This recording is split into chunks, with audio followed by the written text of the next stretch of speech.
नमस्कार दोस्तों, मैं रितेश राय फिर आज एपिसोड 3 में एक कहानी लेकर के आया हूँ जिससे हर कोई शिकार है। कोई आज के डेट में सबसे बड़ा जो क्राइम है वो साइबर क्राइम है, जो पैसों का फर्जीवाड़ा है।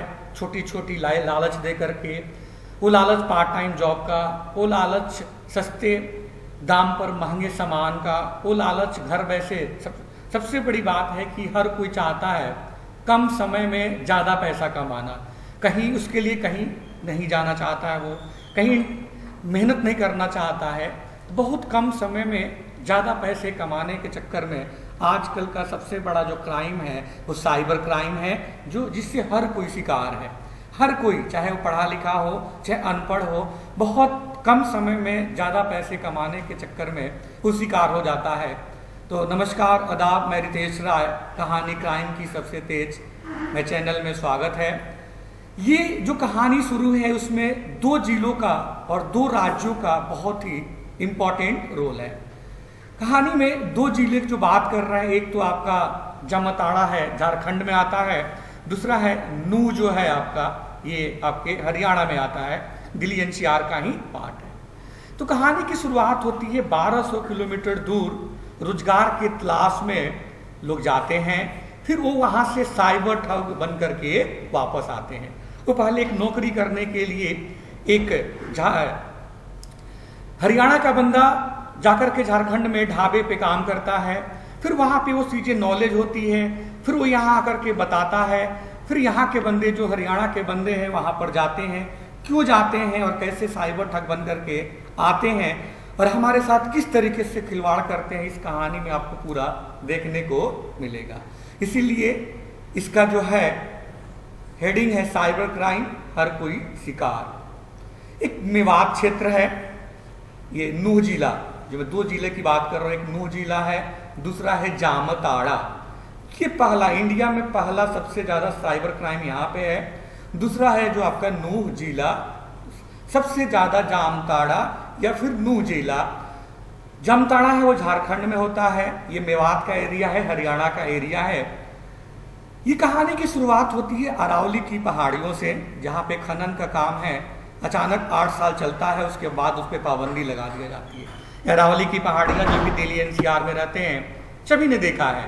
तो बड़ी, जैसे ही इस पर पाबंदी लगती है तो बड़ी संख्या में लोग बेरोजगार हो जाते हैं। और कहा जाता है कि बेरोजगार क्या नहीं करता है, बेरोजगार पकौड़े भी बेचता है, चाय भी बेचता है। बेरोजगार युवक हर कोई काम करने के लिए तैयार हो जाता है। तो काम की तलाश में जो ये पाबंदी लग जाती है पहाड़ियों पे, अरावली की पहाड़ियों पे खनन की, तो ये झारखंड जाते हैं। झारखंड के खदानों में रोजगार की तलाश में ले जाता है। जामताड़ा साइबर ठगों के संपर्क में आ जाते हैं। जामताड़ा जो झारखंड में है, यहीं पे साइबर का, ये हमारे जैसे आप सुनते हैं कि पैसे चले जाते हैं पेटीएम पे या कहीं, या एक लाइक करने के लिए या फिर क्लिक करने के लिए लिंक पर आता है, या फिर फ़ोन आता है कि आपका एटीएम कार्ड एक्सपायर हो गया है, या बैंक से बात कर रहा हूँ, ये पैसे चले जाते हैं और ये पैसे नहीं मिलते हैं। रीजन बिहाइंड दैट कि जामताड़ा बहुत ही दूर है। मान लीजिए दिल्ली एनसीआर में कांड हुआ, जामताड़ा झारखंड 1200 किलोमीटर दूर जाएगी पुलिस, कैसे जाएगी, उसके लिए कन्वेंस कहाँ से मिलेगा, पैसा कहाँ से मिलेगा, तो बड़ा मुश्किल है। वहाँ जाने के बाद भी रिसोर्सेज कहाँ से मिलेगा, इसीलिए हमारे पैसे बहुत ही कम मिले जाते हैं। जब भी साइबर ठग होते हैं तो बहुत रेयर केस में पैसों की वापसी होती है। तो इसकी डिटेल आप यदि इस वीडियो को देखेंगे तो समझ पाएंगे और इन चीज़ों से आप बच पाएंगे। इसीलिए ये वीडियो बहुत ही इंपॉर्टेंट है। तो ये साइबर ठगों के संपर्क में आते हैं, फिर अपराधी बन जाते हैं, फिर ये नूह वापस आ जाते हैं और नूह में ये पहाड़ी क्षेत्र को ठिकाना बनाते हैं। पहाड़ी क्षेत्र को ठिकाना पीछे ये रीजन है कि यदि मान लीजिए पुलिस की दबिश होती है तो ऊपर से ही दिख जाएगा, है ना। फिर आप इधर उधर भाग जाते हैं। तो मेवात के जो मैक्सिमम गाँव है, एक पुनहाना है, बिछौर, ये 2 थाना है मेवात के, पुनहाना और बिछौर। इन दोनों थानों के अंदर ये गांव जो है सबसे ज़्यादा, जहाँ पे साइबर क्राइम हो रहा है, ठग है, साइबर ठग है। पापड़ा है, मामलिका है, जयवंत लुहिंगा है, कला है, गोकलपुर है, गोधोली है, नई तिखाड़ा, अमीनाबाद, जमालगढ़। मतलब यहाँ पे मेवात का जो क्षेत्र है, हर दूसरा घर साइबर ठगी से जुड़ा हुआ है। इवन राजस्थान का जो बॉर्डर है, कामा और बीघा ये भी गांव साइबर ठगों के लिए यूज होता है। अब रही बात कि साइबर ठग करते कैसे हैं। देखिए, तो ये बंगाल के सिम से ठगी कर रहे हैं नू के साइबर ठग। सोचिए, बंगाल से सिम आता है, कैसे आता है? विमान के जरिए आता है, फ्लाइट से आता है, दिल्ली सिम लिया जाता है। और ये पहले से, कितनी बड़ी विडंबना है, ये जो सिम है पहले से एक्टिवेटेड होती है और ये 20,000 से, जो सिम बेचने की कालाबाजारी है, ये 20,000 से शुरू होता है। और ये बहुत सारे ठगी का पैकेज है जो मैं डिस्कस करने जा रहा हूँ। ठगी के लिए सिम कार्ड पैकेज का रेट है, रेट भी जान लीजिए। 20,000 सिम चाहिए आपको तो 20,000 रुपए में 30,000 सिम मिलेगा, 40,000 रुपए में 50,000 सिम मिलेगा, 70,000 रुपए में 80,000 सिम मिलेगा, 1 लाख रुपए में 1 लाख, ये इसके साथ और है 1 लाख सिम। और पीओएस मशीन जिस पे आप स्वैपिंग करते हैं, और तो और ये साथ में आधार कार्ड और बैंक अकाउंट भी उपलब्ध कराया जाता है। सोचिए कितने बड़े लेवल का गेम है। हम जो सिम के लिए इतने पैसे खर्च करते हैं, हमारे सिम जल्दी एक्टिवेट नहीं होते हैं, बट ये ठगी के लिए कितना बड़ा गिरोह है। तो इस रेट पे, इतने पैसे पे इतने सिम मिलता है। उसके बाद कैसे फंसते हैं, सबसे बड़ी बात है, हम पढ़े लिखे लोग, सभी लोग इसके शिकार हो जाते हैं। कैसे फंसाते हैं जरा समझिए। ये साइबर ठग फ्री गिफ्ट में, कि आपको इस कंपनी से, आपको बड़े ही अच्छे कस्टमर हैं, आपको फ्री गिफ्ट दिया जा रहा है। पार्ट टाइम नौकरी, ये घर बैठे, हर कोई चाहता है कि घर बैठे मैं पार्ट टाइम नौकरी करूं और बहुत ही ज्यादा जल्दी तुरंत राजा बन जाऊं, बहुत सारे पैसे कमा लूं। इस लालच में ऑनलाइन खरीदारी, सस्ते कीमत पे महंगे सामान उपलब्ध, जिसमें नो कस्टम ड्यूटी नहीं लगेगी, नो डिलीवरी चार्ज लगेगी, है ना। तो ये जो कहानी है ये सबसे ज्यादा आई है कोरोना के टाइम से। तो कोरोना में हम लोग सबसे ज्यादा जो डिपेंडेंट हो गए, अब कुछ ऑनलाइन होने लगा। तो इन साइबर ठगों के लिए जो कोरोना का टाइम था बहुत ही वरदान साबित हुआ। ये जो ठगी करते हैं, एक सिम से 5 ठगी करते हैं, 3 से 4 दिन ये साइबर ठग उस सिम को यूज करते हैं। जैसे ही 5 ठगी हो जाती है, 3 से 4 दिन में 5 ठगी होती है, इस सिम को तोड़ करके फेंक दिया जाता है। इसीलिए जब आप कंप्लेन करते हैं तो सिम ही तोड़ के उसने, साइबर ठग ने फेंक दिया, तो पुलिस को पहुंचना बहुत ही मुश्किल हो जाता है, उसका लोकेशन ट्रेस ही नहीं हो पाता है। ये कहां से मिलता है सेम? तो टेलीकॉम कंपनियों के डीलरों के द्वारा, कर्मचारियों के द्वारा ये साठगांठ की वजह से बांग्लादेश के सीमा से नू पार्सल के द्वारा बंगाल से टेलीकॉम कंपनियां अपनी मंगाती हैं, डिपोर्ट करती हैं, बंगाल से दिल्ली आता है, फिर डीलर जो होता है, जो डीलर को प्रोवाइड कर देता है, फिर डीलर इन साइबर ठगों को पहुंचाते हैं। जो भी नंबर देखते हैं आप लोगों के पास, हमारे पास अनजान नंबर से जो कॉल आते हैं, और यदि हम ट्रू कॉलर पे चेक करते हैं तो या तो मैक्सिमम बेंगलोर दिखाता है या बंगाल लिखा रहता है, ठीक है। और ये देखा गया कि 6 मंथ में ये साइबर ठगों के 28,000 मामले आए हैं। तो साइबर ठग बनने के लिए पीओएस मशीन, ये पैसे इनको कहाँ पीओएस मशीन से मिलता है। ये ठगी करने के बाद होता है कि साइबर ठग पैसे निकालते कैसे हैं, तो पीओएस मशीन से निकालते हैं, या जन सुविधा केंद्र होता है जो रकम निकालने के लिए, और जो जन सुविधा केंद्र है उसको भी हिस्सा कमीशन जो है इसको भी दिया जाता है। ठगी का जो भी हिस्सा होता है, जो भी जन सुविधा केंद्र से पैसे निकालते हैं उसको भी प्रोवाइड किया जाता है। रही बात ये कैसे करते हैं, सिम तो मिल गया, अब मोबाइल, स्क्रैप मोबाइल, ये बड़े ध्यान से, जो मोबाइल हम तोड़ करके फेंक देते हैं, खराब हो जाता है, फेंक देते हैं, तो दिल्ली एनसीआर से ये मोबाइल एक जगह से जो स्क्रैप वाले हैं इकट्ठा करते हैं, फिर फेरी वालों के द्वारा स्क्रैप मोबाइल को बेचा जाता है। मेवात का जो साइबर ठगों का मेन धंधा है, ये भी एक धंधा है, इन स्क्रैप वालों को जो मोबाइल है, ये स्क्रैप से 5,000 पुलिस जो दबिश दी, 100 मोबाइल मिले, तो जितने में मैक्सिमम जो मोबाइल थे आपकी दबिश देने के बाद, ज्यादातर मोबाइल जो है चीनी कंपनियों के हैं। 4.5 लाख मोबाइल यूज साइबर ठगों के लिए हुए हैं, जिसमें 70% जो स्मार्टफोन है, ये जो स्मार्टफोन होते हैं, और 30% जो फोन होते हैं आपके जो कीपैड वाले, सिंपल वाले फोन करते हैं, ये कॉल करने के लिए होता है, ठीक है।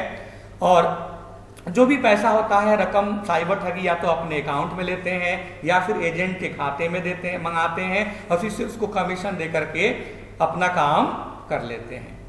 ये स्क्रैप मोबाइल दिल्ली एनसीआर से स्क्रैप मोबाइल इकट्ठा किया जाता है फेरी वालों के माध्यम से, फिर ये मोबाइल गफार मार्केट में बेचा जाता है, फिर इसकी बोली लगाई जाती है गफार मार्केट में। जो 5000 मोबाइल है मात्र 1 लाख में, सोचिए जो मोबाइल हमें 50,000, 60,000, 30,000, 20,000 का पड़ता है, 5000 मोबाइल जो स्क्रैप में 1 लाख में मिल जाते हैं। फिर एजेंट के माध्यम से सड़क द्वारा बाई रोड दिल्ली से ये गुड़गांव जाता है, फिर शाहपुर जाता है, फिर सोहना रोड है, एक सोहना रोड होते हुए नूह जिला जो हरियाणा का है वहां पहुंच जाता है।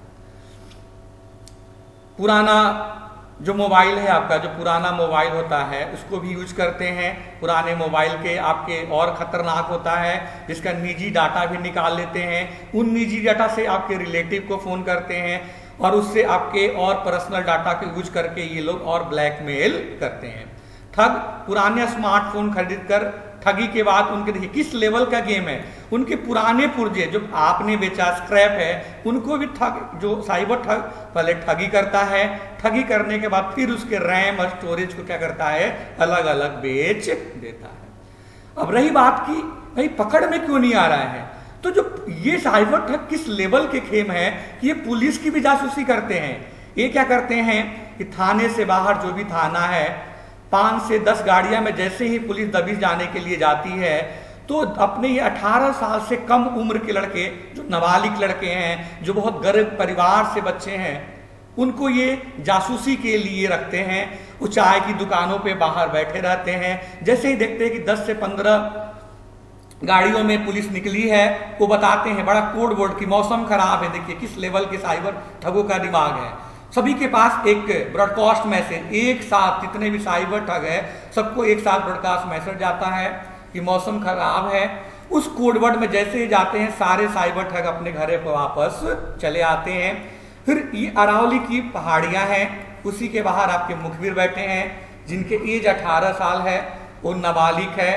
जैसे ही पुलिस 10 से 15 पुलिस हमारी जाती है दबिश देने के लिए, कोडवर्ड में मौसम खराब है या गांव में अनाउंसमेंट हो जाता है कि पुलिस हमें परेशान करने के लिए आ रही है, तो पुलिस पे भी ये लोग पथराव करते हैं। बहुत सारे लोग इकट्ठे हो जाते हैं तो पुलिस को फिर वापस आना होता है। ये जो मुखबिर रखते हैं बहुत कम उम्र के रखते हैं, इसके फायदा ये है कि यदि ये पकड़े जा रहे हैं तो जल्दी ही इसको क्या है कि नाबालिग होती है, नाबालिग होने पे ये कोर्ट का भी आदेश है, इनको बहुत ज्यादा सजा नहीं होता है। तो पैसों के लालच में एक मुखबिरी करते हैं और बहुत ज्यादा पैसा, देखिए मुखबरी का एक दिन का 5000 रुपया मिलता है। कोई भी इनकी बातों में आ जाए और छोटे बच्चे जो गरीब परिवार है बहुत जल्दी इस लालच का शिकार हो जाता है। ये सरकारी कार्यालय के बाहर जो चाय की दुकान होती है मुखबिरों का वही ठिकाना होता है। और यहाँ तक देखिए जो मुखबिर को पैसा देते हैं ये लोग कैश में देते हैं, कोई भी ऑनलाइन ट्रांजेक्शन नहीं करते हैं। और जो भी आपके दिमाग में आता होगा कि जो भी पैसा ये साइबर ठगे करते क्या है, ये तुरंत परचेजिंग कर देते हैं।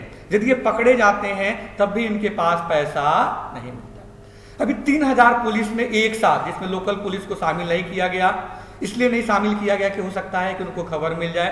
3000 पुलिस ने एक साथ दबिश दिया तो रिलायंस जियो के 7000 सिम कार्ड एक्टिवेटेड मिले, वोडाफोन के 4000 एक्टिवेटेड सिम मिले, एयरटेल के 2000 एक्टिवेटेड सिम मिले और अभी 13500 ऑनलाइन शिकायत। सोचिए बहुत लोग तो शिकायत ही नहीं करते हैं, साइबर ठग का 13500 शिकायत ऑनलाइन आई है, जिसमें 8500 केवल और केवल 8500 जो है 8500 है फ्राइडे के, जो साइबर ठगी हुई है फ्राइडे।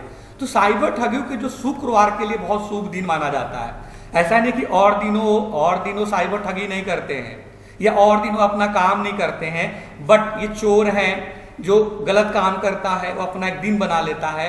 तो इनके लिए शुभ दिन, ये डाटा एनालिसिस करने के बाद कि 13500 में 8500 केवल और केवल फ्राइडे के हुआ है। तो इन साइबर ठगों के लिए शुक्रवार का दिन जो होता है सभी को ठगी के लिए बहुत ही इंपॉर्टेंट दिन होता है। तो मेरे इस वीडियो का ये है कि आप इससे क्या है सावधान हो जाएं। क्योंकि आज के डेट में सभी चाहता है कम पैसों में हम पार्ट टाइम जॉब करें, हम सस्ते दाम में बहुत अच्छा हमें गिफ्ट मिल जाए, महंगे कपड़े सस्ते पैसों में, सस्ते दाम में बहुत महंगे सामान मिल जाए। ये गिफ्ट, ये सबसे बड़ा कि आपको ये गिफ्ट मिला है इस कंपनी के द्वारा, इन बातों में नहीं आना चाहिए। न कभी भी OTP शेयर करना चाहिए, न हमें किसी लिंक पे, हमें सावधान होने की, जागरूक होने की आवश्यकता है। किसी भी लिंक पे, अननोन लिंक पे हमें क्लिक नहीं करना है, किसी को भी हमें OTP नहीं बताना है। कोई भी फोन आता है कि आपका ATM कार्ड जो है डीएक्टिवेट हो गया है या एक्सपायर हो गया है, तो इन बातों पे नहीं जाना है। सबसे बड़ी इंपॉर्टेंट चीज हम लोग करते क्या है, किसी भी कंपनी का गूगल पे जाकर के आजकल नंबर ढूंढते हैं। वो नंबर आजकल मैक्सिमम जो है कंपनियों का नहीं, ये फ्रॉड नंबर है। हम क्या करते हैं, उस नंबर पे फोन करते हैं, लाइक वो पेटीएम की शिकायत करने के लिए या किसी भी कंपनी की शिकायत करने के लिए। वो नंबर फ्रॉड होता है और जैसे ही हम कॉल करते हैं वो हमारा सिस्टम को हैक कर लेते हैं, फिर हम उस साइबर ठगी का शिकार हो जाते हैं।